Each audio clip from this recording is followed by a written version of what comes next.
Hi, my name is Margaret, a very grateful Al-Anon. And I want to introduce to you Hannah. We go back a long way. Well, actually, her mother and I have been friends forever and ever. And some years back, because of our husbands' professions, we began meeting at conventions and things in Austin, and it was really great to make that connection. And then a few more years went by, and we realized that we were both Al-Anon members. And it was wonderful in these other meetings to have an Al-Anon to talk to when things got out of hand or whatever. And Hannah is a person who can talk Al-Anon very, very well. And not only that, but she walks the walk too, and at times she puts in a little dance step. We'll give you Hannah.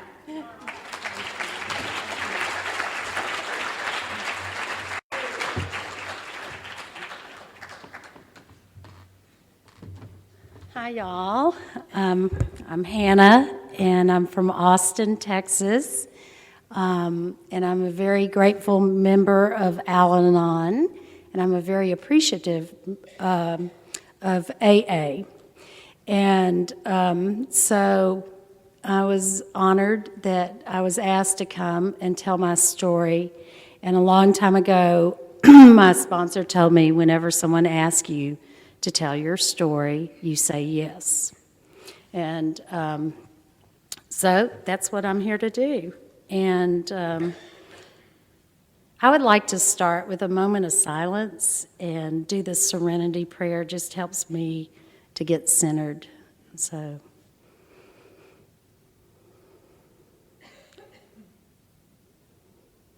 God, grant me the serenity to accept the things I cannot change, the courage to change the things I can, and the wisdom to know the difference. Okay, now I feel like I'm in a meeting. Let's see. Oh, gosh. Kathy called me to come do this, and I was thinking, I told my story last August, and there was this big meeting in San Antonio, and I was helping put it on like these people have done. And right before I left Austin, I was on my way down to San Antonio with all my stuff. I decided that I should go by and have some fake eyelashes put on. Dumb idea, because I got there and I looked like I had the symbol of Al-Anon butterflies on both my eyes, and I couldn't get them off. So I didn't put any fake eyelashes on for this talk. I just decided to come like I am. And the only way I know to tell my story is, kind of go through the years of how it was, what has happened, and how it is today. I was born in Galveston. My dad and mom had gone to school there. My dad was doing his residency in psychiatry, and so I was born there, and then he finished that, and we moved to Corpus. So I grew up in Corpus, and I was the second child. There's 4 kids, and I was the only girl. And I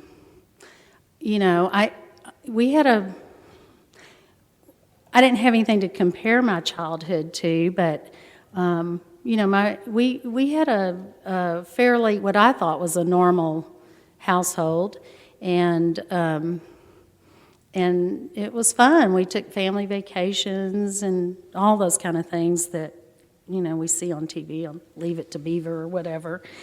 And things just went along. And then I guess my first memory of any kind of alcohol or anything was I had my godmother, who was kind of like a grandmother, because my mother didn't have parents. And so my godmother would come and stay with us. And I know today that my godmother was a very bad, I mean, she had alcoholism in a really bad way.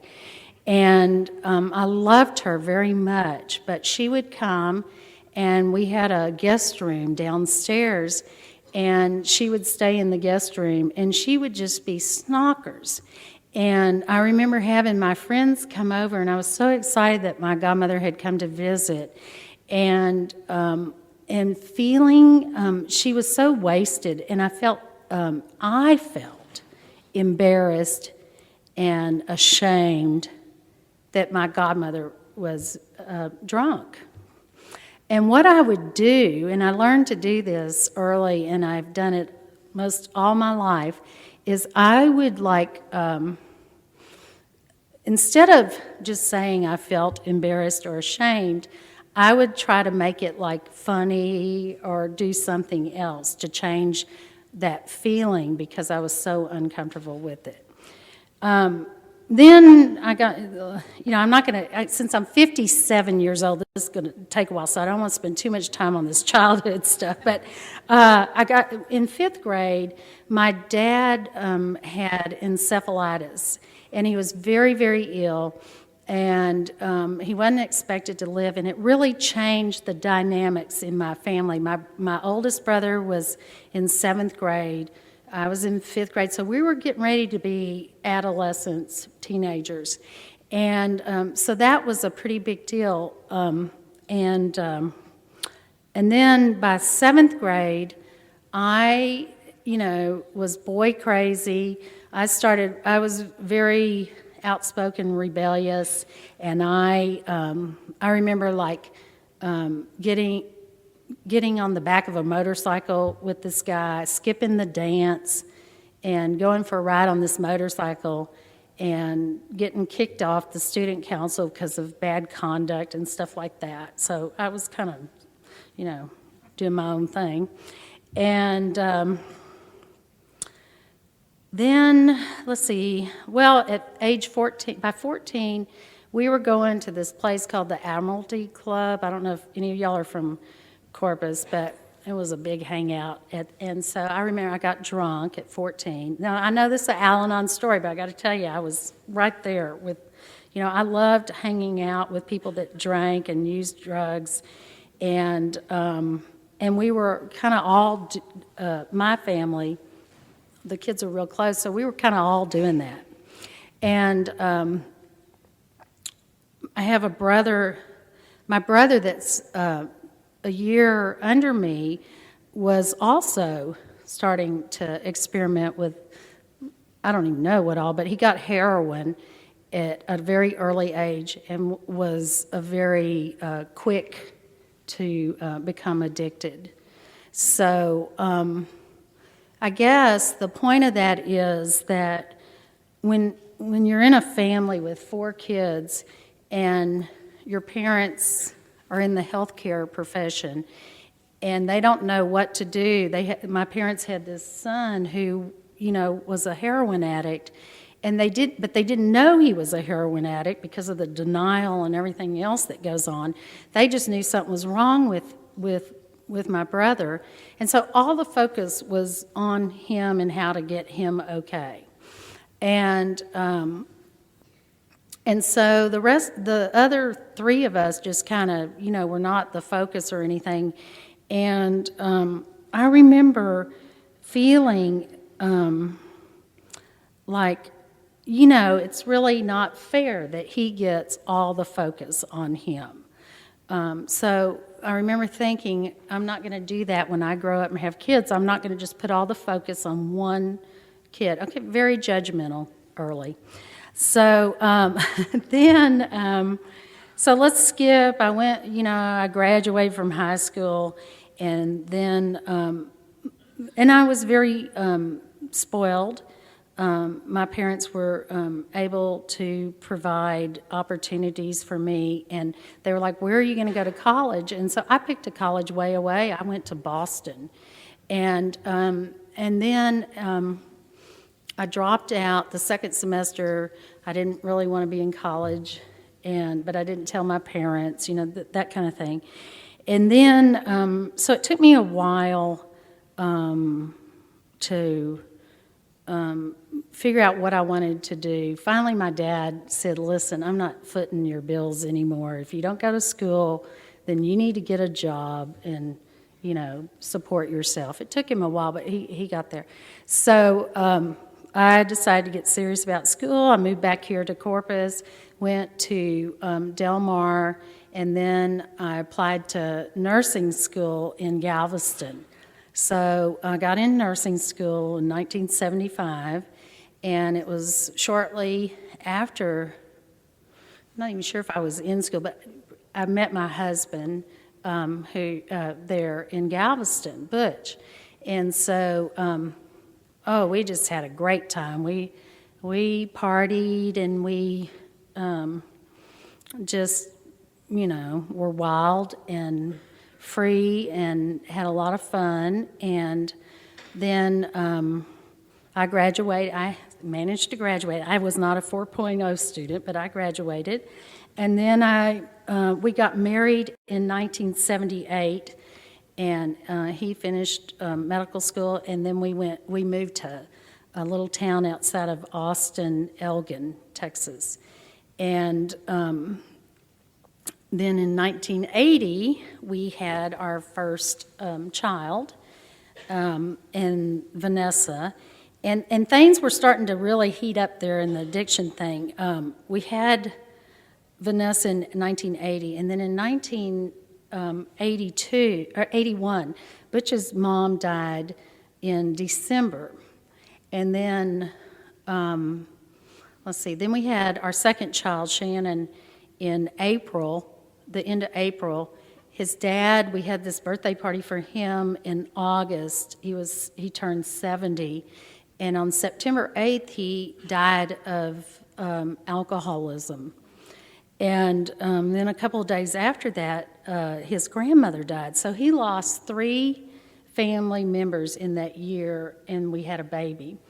And then he said, I remember him coming home, he was back from the funerals and everything, and he came in, or one morning I said, well, aren't you going to work? And he said, no, I'm going to quit that job. And I was like, you're going to quit that job? What? And I remember feeling a lot of fear. I was really scared. We had 2 little kids. And he said, I'm not going to do that practice anymore. And I was like, okay. Now, I like to look good. And I did look good back then. I was young and everything. But this did not look good to me. Like, how am I going to explain this, How am I going to make this look good?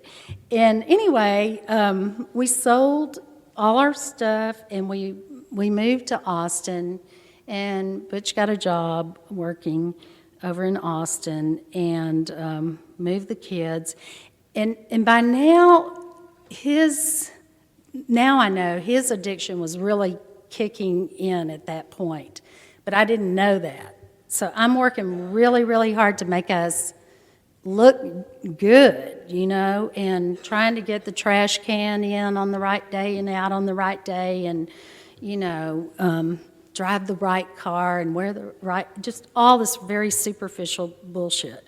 But anyway, that's where I was, very shallow. And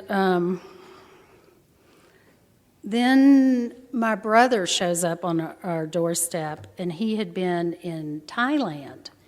And he weighed about 130 pounds. I mean, he was a tall man, and he looked bad. He had a sarong on. That didn't look good at all in my neighborhood. And I was like, come on in, because I don't want the neighbors to see you. But anyway, and so he needed help. He really did. And so I called my parents. I was very self-righteous, and I knew what everyone needed. So I called them up, and I told them, he doesn't look good. He needs help right now. And so Butch and I we got a book, I'll Quit Tomorrow. And we decided to do an intervention on my brother. We didn't know anything about chemical dependency, anything. But anyway, So we did this intervention and got him into treatment. He actually went, and then we all went for the family program. I'm sure some of y'all have been to the family program. And the thing is, while on our way there, my brother got kicked out of treatment. And so, but we had already arranged this in another state, and we went. And that's the first time that anyone ever told me that I might want to try Al-Anon. And I really didn't think I had anything wrong with me. I really didn't. I thought, if he's the one with the problem, and I'm sure y'all have heard that before, but I very much thought that and felt that. And what I didn't know about that whole process of what was going on was that my husband figured out that he was an addict when he read that book. And so he spent the next year trying to quit, to get himself sober. But I didn't know that was going on. I am like actively, spinning the plates to keep everything going. And I have 2 little kids, and I remember at one point saying to him, you should go see an ear, nose, and throat doctor about that nose of yours, because I thought, he had a massive nose infection or something, and I just didn't get it. So, it works in a funny way, and let's see. Oh, the other thing, it was so crazy. That chaos, was really building. One of the funny things when I look back on it now, I am really wanting us to look good. We live in an affluent area, and people they look good, They have big houses, and they drive fancy cars and everything. So I decide that I'm going to have a big birthday party because my son and my husband and my daughter's birthdays are all within a 2-week time frame, and that I'm going to have this carnival in my cul-de-sac. And I didn't ask Butch or Vanessa or Shannon if they wanted this big carnival or anything. I just planned it, and I even got like a Ferris wheel and a merry-go-round, and I talked people into being palm readers. I got all these booths. I got a couple of ponies and all this stuff, and invited the whole Montessori school to come. And, we had a margarita machine and a popcorn machine. And, it was insane. And because what was happening was the crazier the addiction was getting, the crazier I was. I was much crazier than the addict. And my hairdresser happened to have a beautiful wedding dress. He had a wedding dress that I borrowed, and I was the good princess from the north or wherever she was from, and I rented 2 clown costumes, and Butch was Twiddly Dee and my mother was Twiddly Dum, and my dad said, "No way am I putting those costumes on." But anyway, when I look back, I was like, that is really crazy that they'd even put a clown costume on. So shortly after that, Butch, on his 35th birthday, he was really being a jerk by then. He would not come home from work on time. He didn't mind me one bit. He didn't do anything I thought he should do. And sometimes he'd come home and he'd wake me up at, 1 or 2 with a margarita. Or sometimes he'd tell me he was out looking for his bird dog or something. He wasn't doing that. And so anyway, by his birthday, I decided that, even though he was lesser than, I was going to be nice and buy him some presents. Now, I really thought this. I thought, he's really messed up, but I'm going to be nice and everything. And I came home from going to the sporting goods store or something, and he was sitting on the front porch, and he was crying. And I said, I immediately thought someone had died. And I said, "Oh, my gosh." And he said, "No, I can't quit." And I said, "Quit what?" And he said, well, I can't quit using drugs and alcohol. And I was like, oh, that's not so bad. So he thought he was going to go to treatment in Louisiana where my brother had been. But I got on the phone and I called this guy that used to throw Valium to the seagulls in Galveston, and I knew he had been in treatment, and he was alive. So I called him, and he said no, he should go to this place in Atlanta where they specialize in treating physicians and nurses and people in the healthcare. And I said, okay. And he said, and it's 4 months. I went, I don't know about that part. So Butch was willing to do anything. I just didn't tell him about the 4-month part. So we get there, and they send patients. Back then, they would send a couple of patients who were in treatment to pick up whoever came. And so these two guys, and we're riding back to the treatment center, and he says, Butch asked him, how long have you been here? And one of them says something like 9 months or something, and Butch, his eyes were getting big, and then the other one said even longer, and then his eyes were really big, and he said, I'm here for the 28-day program. And I am like scared to death because I've lied by omission, and I know he's finding out, and maybe he's not going to go, and all that. And then they said there isn't a 28-day program, but we were like pulling into the treatment center by then, and he went, and then I came back to Austin, and so I remember feeling really a lot of shame, a lot of guilt, a lot of fear, basic fear. All these people, I haven't been honest with anyone about what's going on in our home, and I think I've been covering really well. I mean, I just had that carnival about a year ago, so I decided, that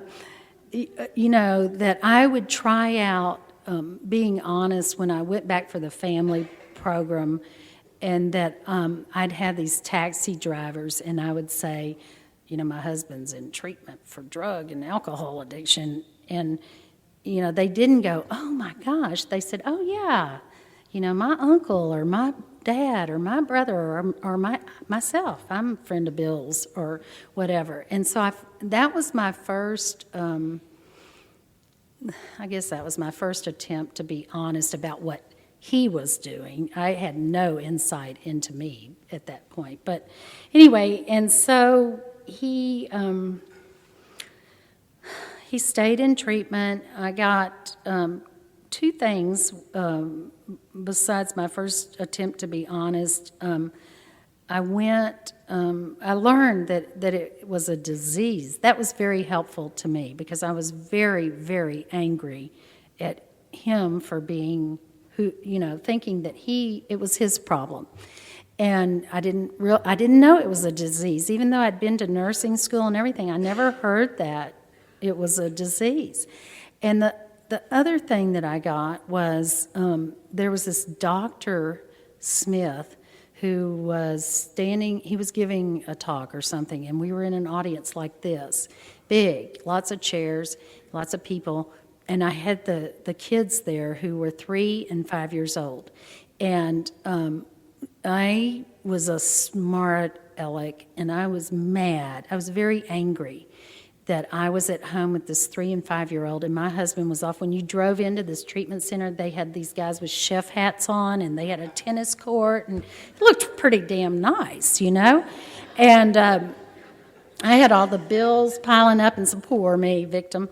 And so I asked some smart, ridiculous question, and this man said, little lady, I will have you know that I was in treatment with 5 guys, and 2 of them are dead. One of them, we don't know where he is, and there are 2 of us that are sober today. And my 3-year-old son got up, and he was on one end of this row, and I was down at the other, And he walked all the way around and came around, and he tugged on my arm, and he said, "Mama, is that man mad at you?" And I said, "No."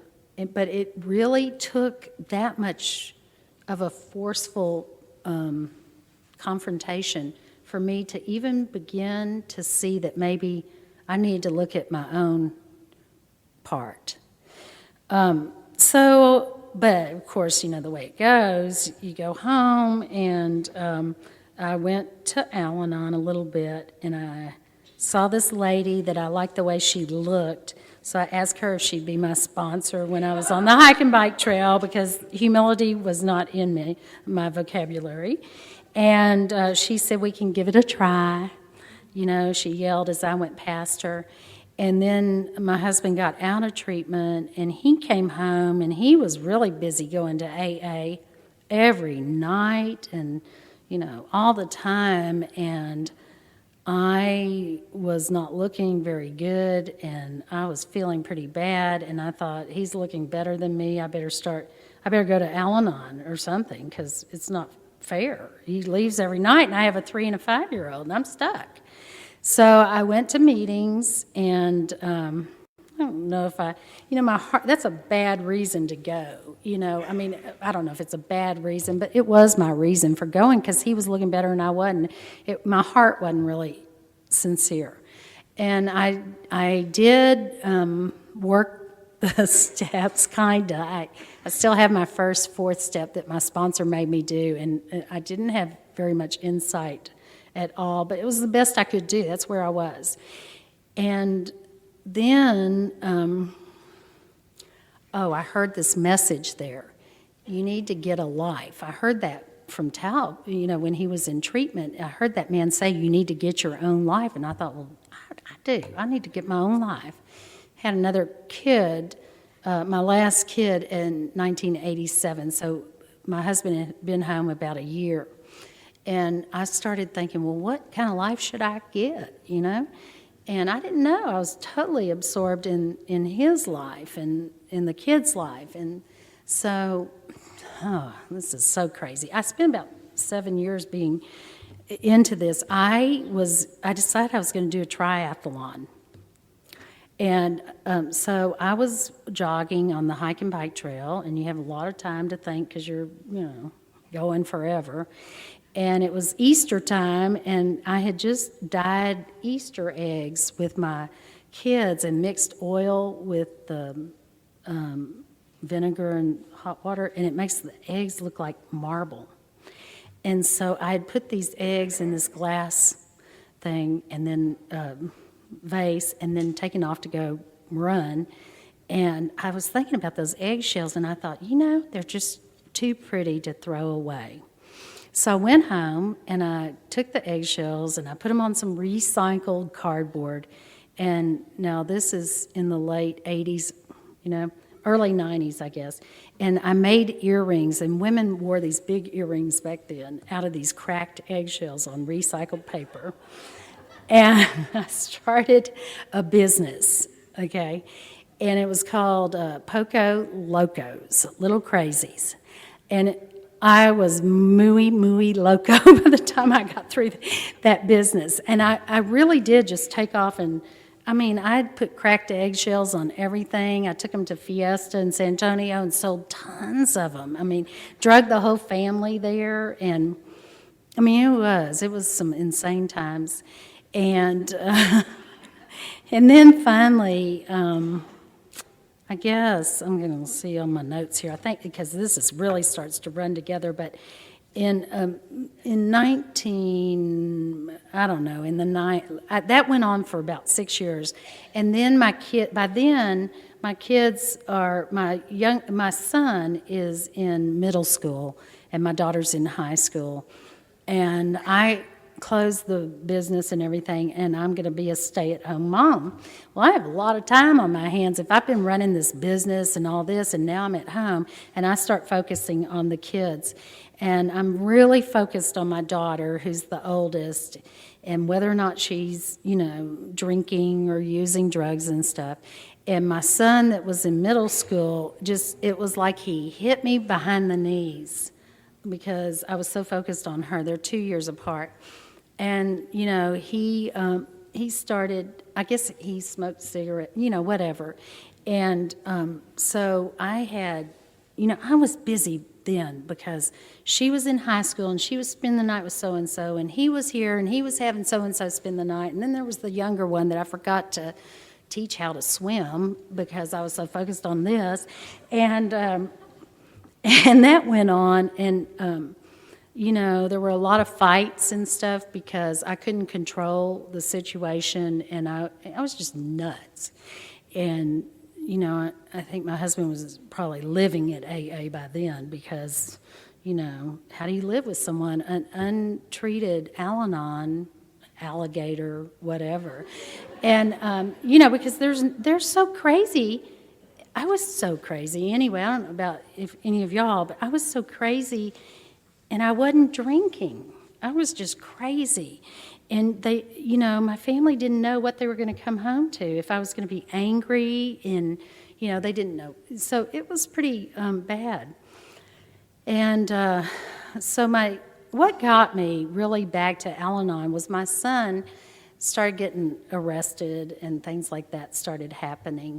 And his senior year, he went on a trip to Belize, and he got arrested in Belize. And so my husband and I thought, well, maybe this isn't just experimental, maybe there's more to it than just, a little experimental drug use. And so we, now this is not treated Al-Anon, but we searched his room, and we found that he was growing pot in the walls, in between the walls. We followed this little thing, and had a black light and bat guana and all this stuff. And so we kind of looked at each other and said, maybe this is a little more than just smoking a joint every now and then.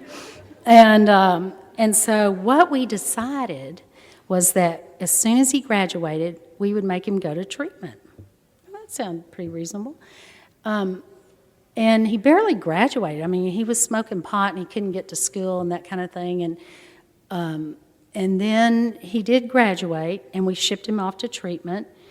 And I guess that was a real pivotal point for me because I was in so much fear about everything that pertained to my child, and I wanted to fix him, I wanted to fix him so bad. And I got to back up because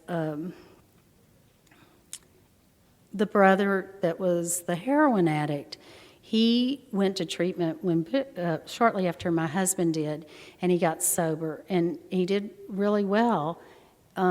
He was sober for 12 years, and he relapsed, and he overdosed and died.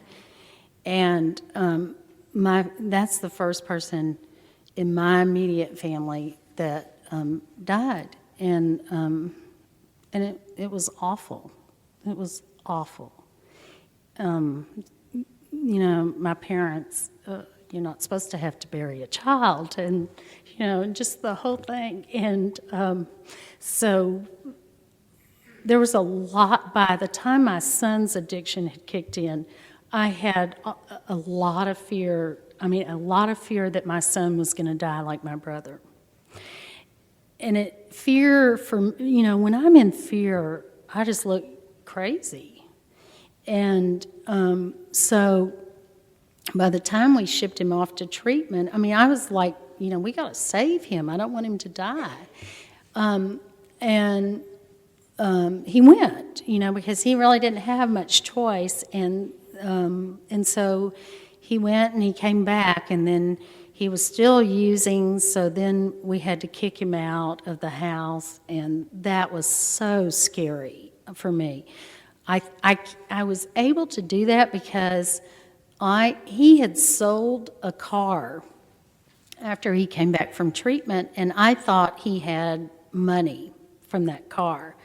And so I thought, well, I'm going to kick him out, but he'll have enough money to get a place, and everything. But what I didn't know is he had sent all that money to try to do some kind of drug deal or something and lost all of it. But I didn't know that, and it was so good I didn't, because I probably wouldn't have been able to kick him out.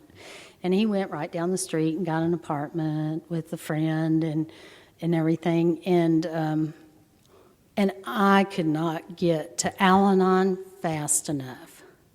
I mean, I could not. That's the only place I could go in an Al-Anon room and sit for an hour and feel a little bit better. I cried and cried and cried.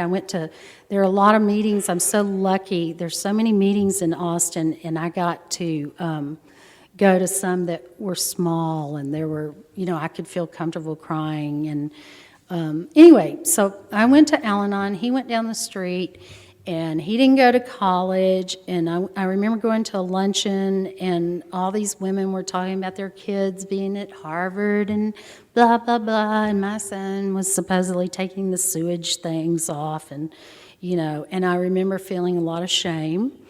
And, but what I did was like she said, I could dance. And I would make you think that you would want your son working for the sewage company instead of going to Harvard, because that's how I was.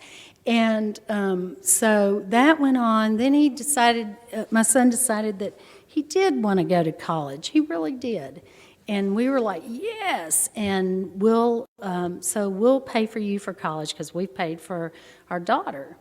And he went down to college in San Marcos, and I went down there and I fixed his apartment up, and I put paintings and everything. I just did everything to make that. I bought steaks, potatoes, the whole thing. And he could have a girl over and barbecue.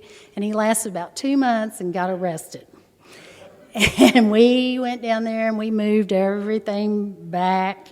We didn't bail him out. He got somebody else to pay the bailout. But, it was just insane. And so I'm all focused on him. My daughter graduates from college, and she's been drinking the whole time, but I miss that, because I'm so focused on this other kid. And she comes home, and she's dating this guy, and they ride around, and they mix cocktails in the truck and everything, and her alcoholism was kicking in. And now my son's in trouble with legal issues, and I'm just going to Al-Anon everywhere I can, anytime I can, just trying to keep my head, my heart, from being broken.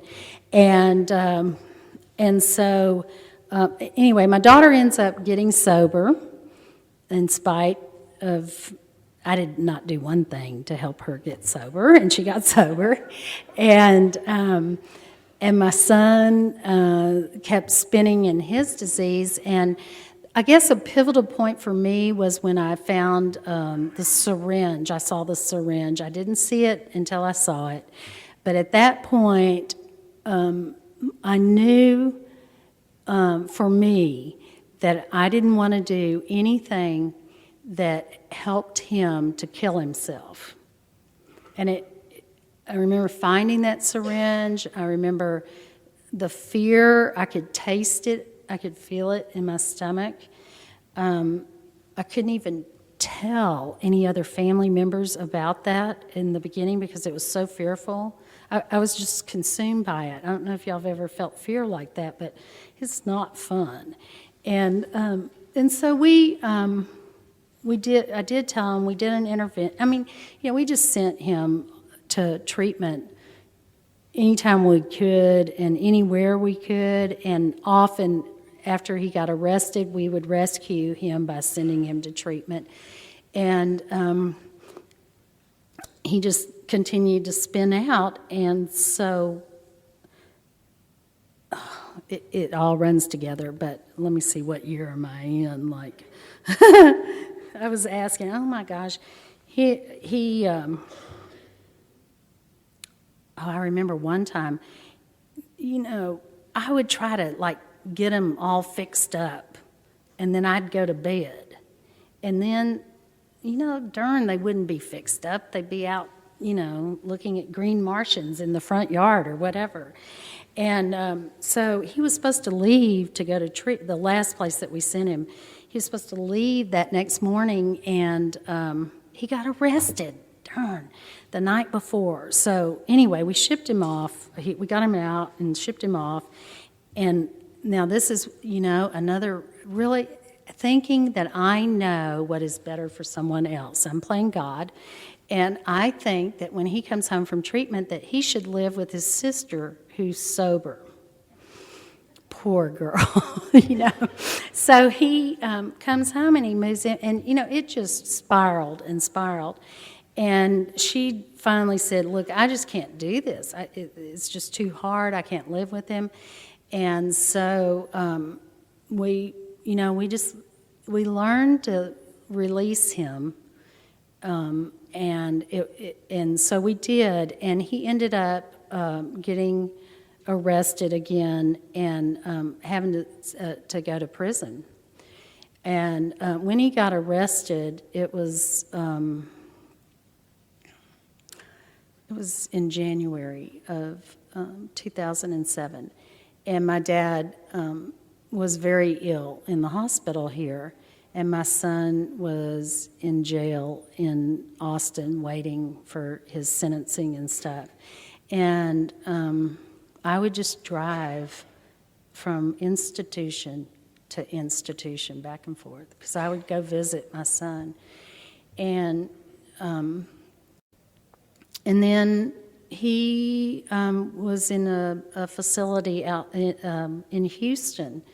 He got, and I remember when we got the sentencing, the day that he was sentenced, my husband and I, my best girlfriend, who also has 3 sons, all addicts, and we did a lot of Al-Anon together and stuff, and her oldest son overdosed and died. And I just, I was like, I am so grateful that my son, I have a chance to still have my son in some way. And, I would have never picked prison as being the way, but at that point, it was okay with me. I knew where he was, and, honestly, and I want to talk about, I don't want it all to be about them, but I couldn't be where I am if it weren't for them. And when he was in prison, I would drive back and forth. Every weekend I went by choice. I was no longer a victim because Al-Anon freed me of that. I know I have choices that I can make. And I drove there by choice to see him, and I sat in, we sit out at these picnic tables, and we'd visit for 2 hours, and he was sober, and he could talk, and, we had very meaningful conversations. And to get there, I would listen to CDs. I'd listen to Sandy Beach, and I'd listen to a lot of AA speakers and Al-Anon speakers and everything to get centered, to be in that system.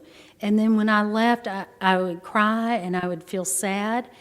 But I was okay doing that. The prison guards weren't very comfortable with me boo-hooing on the way out, but I was okay because I felt sad. And then I'd go to my home meeting is at 8:00 on Sunday nights in Austin, and it's an Al-Anon parent meeting. And I'd come back and I'd go to my parent meeting, and I have to say, I do not feel shame or guilt today about what's happened. I had the opportunity very recently to tell my son. I have the youngest son is kind of an overachiever. The baby that was born when we were 1 year sober or something, or he was. I don't know that I really was, but anyway. And he's an overachiever. He's on a full academic scholarship to this school in Florida, and I didn't have anything to do with that. I really didn't. I wasn't even there, really, a lot of the times. I wasn't hovering over his homework or anything. He did that. And I wasn't responsible for where my son that went to prison, I didn't do that either. You know, that's between him and God, and so is this other thing, and so is my daughter. I am not the channel for that.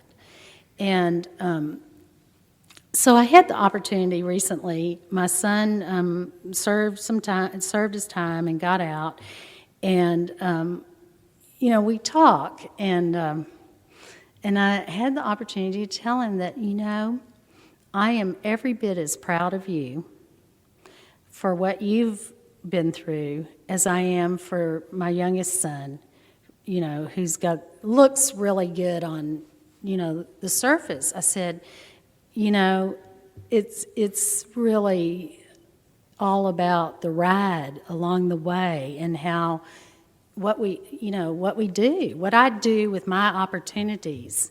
I mean, who ever thought that, you know, what's happened in my life would get me up here to speak to you? You know, most people would go, oh my gosh. And it's because of this program and working the steps. You know, I did get busy and I worked the steps, and I've done my 4th step, and I found out that I had a few things that I could work on, and it didn't involve anyone else. As far as it wasn't really Butch's fault. We always had this joke, oh, it's my fault. It's Butch's fault. It's Butch's fault, you know. And it wasn't. You know, I was who I was long before I got married and had kids and everything else. I had the character defects. I had those long before all this flared up in my life. They just got really, really wacky in the process. And I was thinking this morning, you know, when you get the opportunity to speak, you're like, go all over the place, like, you know, what do you want to say, blah, blah, blah. And I was thinking, for me, those character defects, you know, I don't know, they sometimes, they flare up. And I'm not really entirely ready to have God remove all my control. I'm not. I want to be able to go to the bathroom when I want to, or, you know, whatever. But you know, I don't want all of everything removed. And so they haven't been removed. But what I think happens for me is being willing to look at me and see where I am in relation to, like, whatever character defect is getting in the way of the channel from what I'm supposed to be doing. And so sometimes it's just being, you know, seeing, oh my gosh, I'm being so bossy today or whatever. And then I can just say, oh, no, I don't want to be bossy today. Could you help me out here a little bit, you know? And just that awareness has helped to, particularly in relationships with my family and the people closest. I'm the most real with the people that I live with and that I'm at home with. As my circle goes out, you know, I might boss you around, try to, or something, but not like I do at home, you know. And so I'm very grateful to the program for that, too, because it raises my awareness of how I am. And I just have so much that I need to do to take care of me that I don't really have a lot of time to focus on all those addicts anymore. I started painting about, starting my 5th year of painting on canvases, and it's much better than cracked eggshells. It's more contained, but I'm very prolific, so there's a lot of paintings around. But I love it so much, you know, and I feel so in the now when I'm doing that, and I feel so fortunate that I have things that I love to do. And because of the program, I've learned to kind of prioritize things that are important to me, and I have to keep it really simple. And so I just had 3 things that I try to and now I've narrowed it down to two. It's pretty much Al-Anon and painting.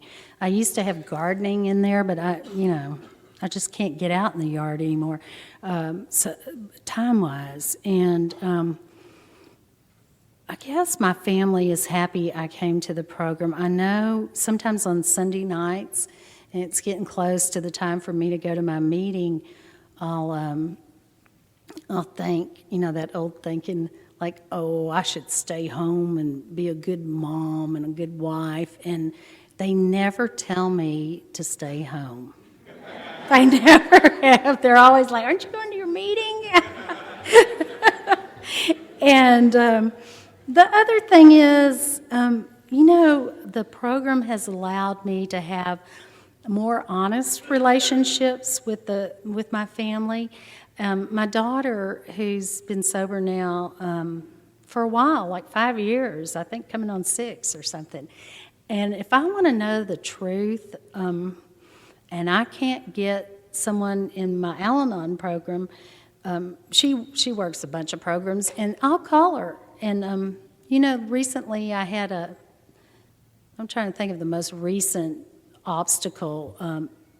I guess it's been a while, but not a while since I've had obstacles, but this one in particular, that I had a falling out with this girlfriend whose son overdosed. And so I wanted to write, she sent me a letter, and I was pissed. I wanted to write this letter. So I wrote this letter back, and I showed it to my daughter, and she goes, no, not yet. And she kept doing that, like, no, not yet, because it wasn't a kind and loving response. It was an angry, ego, pride, all those things that get in the way of being the person that I want to be. And I just love it that she'll tell me the truth and be honest and feel comfortable enough to tell me the truth, that I'm not going to bite her head off if she tells me the truth. And that's from the program. Or I'll ask my husband in something, and he'll say, not yet, Or, and I think, except when I ask him if I'm fat, he doesn't tell me yes, but because he's smart. but basically, he tries to be as honest. And, that's just such a gift that it's just addicting in itself to have that and have that experience because of the program. The most recent thing that happened, that I'm going to close, is... Okay, everybody, we had the holidays. It was effing crazy at my house, okay? So we're sitting at the dining room table. My mom's come from Corpus, and my husband's there. My son's gone to the dentist and gotten pain medication, which is not good. And my daughter's there in recovery, and her fiancé's in recovery. And my youngest son has just come back from being in Spain for 6 months. And he lived with a family that might have been normal, like they had dinner at the same time and everything. And we're all sitting there, and it's awful. It really is. Like, my son is not doing well, and we're all looking at him, and he's looking at all of us. That's not fun to have the focus on you all the time. And... So he got up, left the table. We're not enjoying dinner at all. It could have been the best meal in the world. We're not enjoying it. And he stormed out, went downstairs, and I went down there, and I said, I just love you so much. And I'm just concerned, and a lot of buttons for me are pushed, but it's not your fault. These are my feelings, and I take responsibility for my feelings. And I just need to be honest with you that it scares me when you're taking pain pills, okay? So then I come back up. We got this cheesecake that my brother sent from New York, and we're going to all have some cheesecake. And we're sitting down. I've served the cheesecake. And I asked my daughter, I said, have you been honest with your brother about what's going on? And she goes, yeah. You know, I told him, it's a button pusher for me. I just can't be around it. So then I go to her fiance, who is just taking a bite of this cheesecake. And I ask him, and it is like stuck here. And I mean, I could still see that cheesecake going up and down, up and down. Like, am I going to get out of here? Because it scared him, you know. He hadn't been in the family that long and everything. And then my mother kicked into her untreated, never been to Al-Anon thing. And, you know, I think he has a fever. And anyway, and finally Butch and I just said, hey, we're going to go to bed. And then a couple of days after that, he goes to the ranch, and he's coming back from Lampasas. Am I time up? I'll be quick. He gets arrested, and they lose. He has a Labrador Retriever, and the sheriff, they lose our dog while my son is going to jail.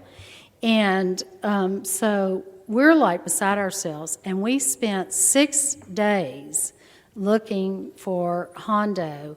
And on the 6th day, we found Hondo and got him back.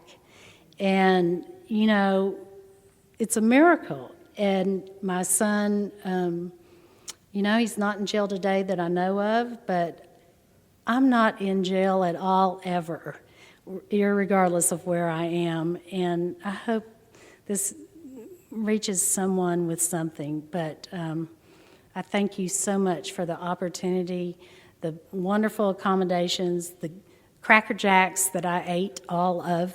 And I hope you have a great day. Thank you.